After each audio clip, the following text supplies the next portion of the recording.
they're not just heroes or heroines.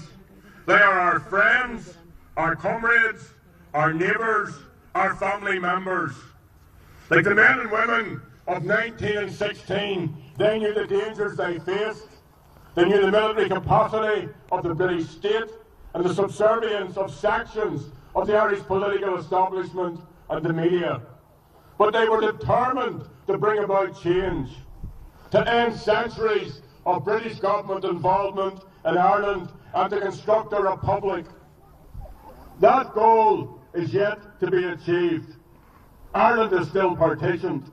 Economic recession, north and south, means that nearly 500,000 citizens are out of work.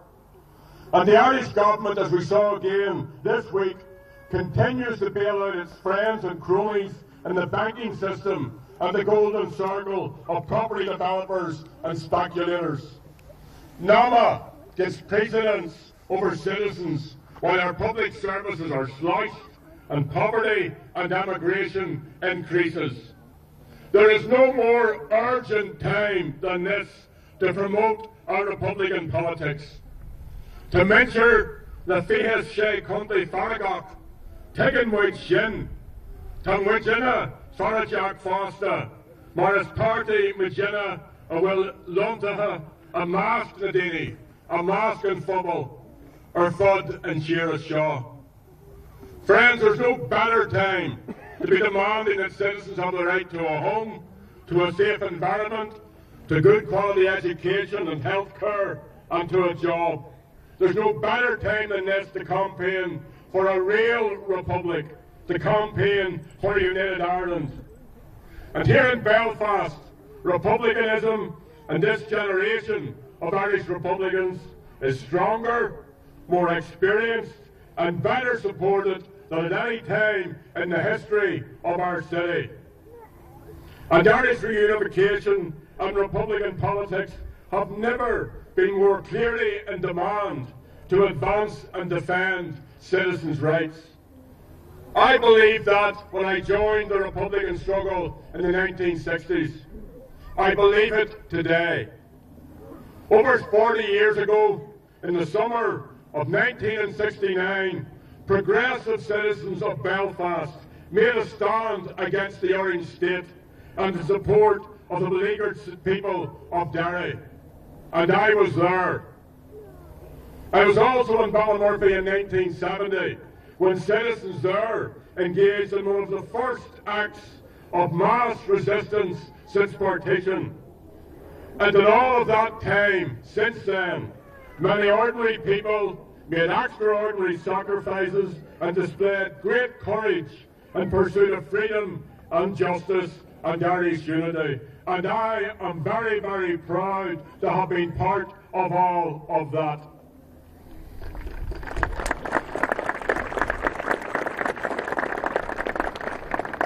During this phase, some of us had to leave our families and our homes, to go on the run, to adopt many ruses, to go under false names. We relied totally on the support of the people to protect us. And we, in turn, protected the people as best we could. We did not divulge their names, their roles, their actions. That is still my position. That was the bond of comradeship and loyalty which was forged between us. And let no one think that I will bend to the demands of anti-Republican elements or their allies and a hostile section of the media on this issue.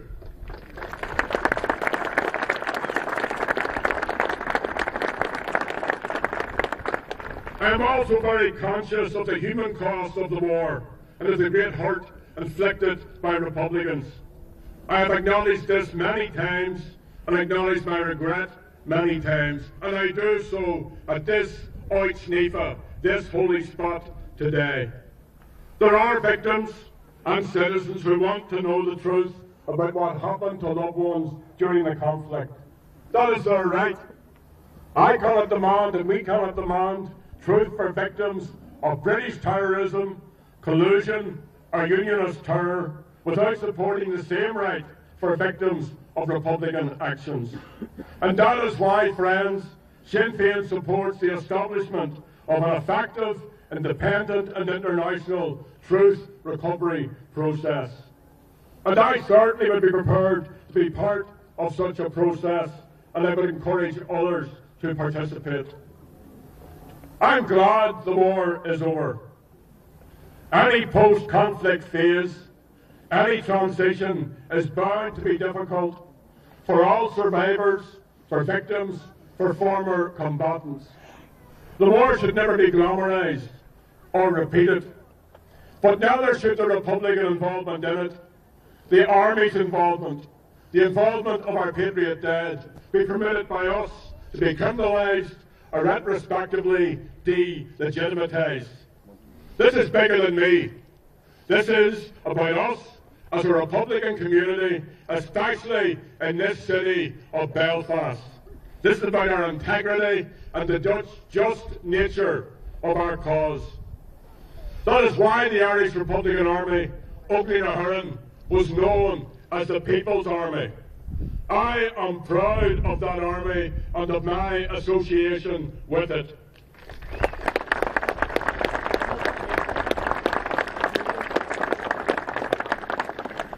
I am not a militarist, and I never have been. But without the Irish Republican Army, without the proud Republican people who supported them, the nationalist people of this state would still be on our knees. We would still be second-class citizenship.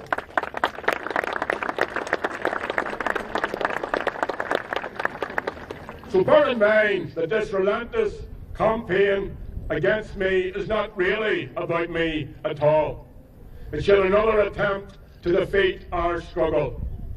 Our comrades Cloctaha, leis na Honshi Shaw, Ní Rud Nua or B.A. Akagoni, Shas Mwich or Ud, na Kusha Lehelia, Ní Nyart go Cur Lehelia.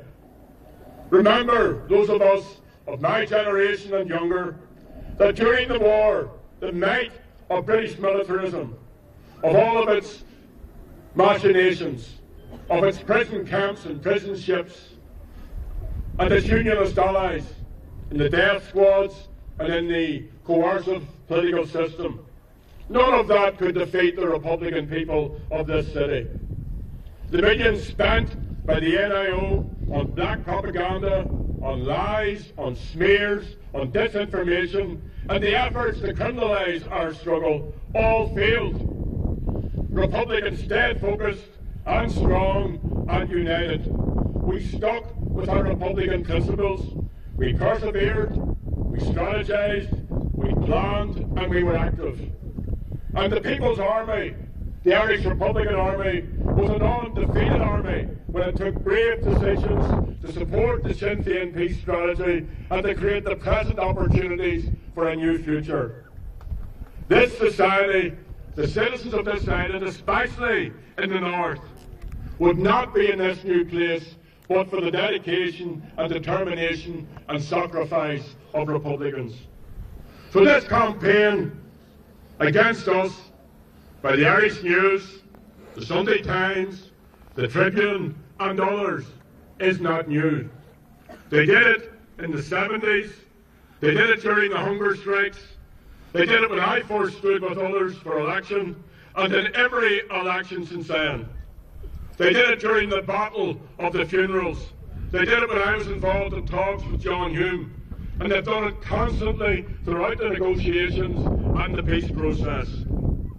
Are we going to let them defeat us at this juncture in our struggle? That's the question for us, because that's what it's about. It's about stopping our development. So our focus immediately after this Easter break is to ensure that we mobilise and win the biggest Republican vote in the Westminster elections next month.